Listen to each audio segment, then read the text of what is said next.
وقالت طائفۃ، اب ایک بڑی سازش کا ذکر ہو رہا ہے کہ جو انہوں نے کی تھی مسلمانوں کے خلاف اور محمد رسول اللہ کو ناکام بنانے کے لیے۔ اس سازش کا پس منظر کیا تھا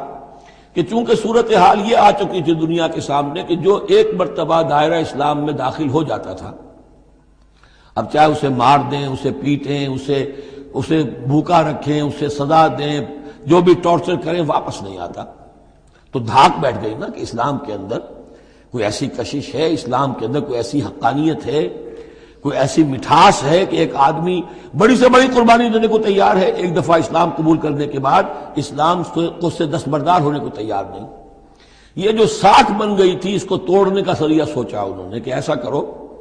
صبح کے وقت اعلان کرو کہ ہم ایمان لے آئے، سارا دن محمد کی صحبت میں رہو صلی اللہ علیہ وسلم، شام کو کہہ دو جی دیکھ لیا ہم نے، کچھ نہیں ہے یہاں، یہ دور کے ڈھول سہانے ہیں،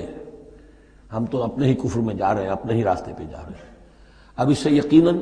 کچھ لوگ سمجھیں گے کہ انہوں نے سازش کی ہوگی، کچھ لوگ سمجھیں گے کہ بھائی بڑے متقی لوگ تھے، بڑے خشوع و خضوع کے ساتھ آئے تھے،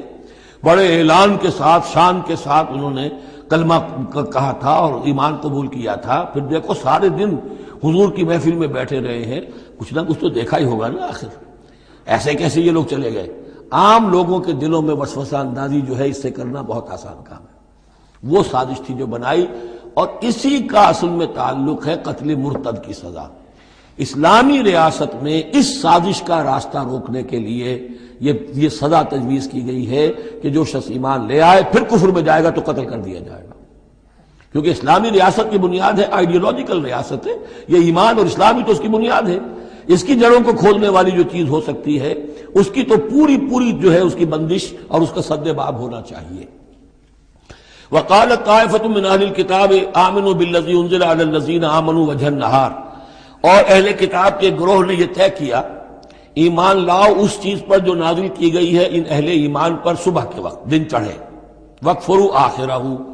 اور کفر کر دو، اعلان کفر کر دو دن کے آخر میں،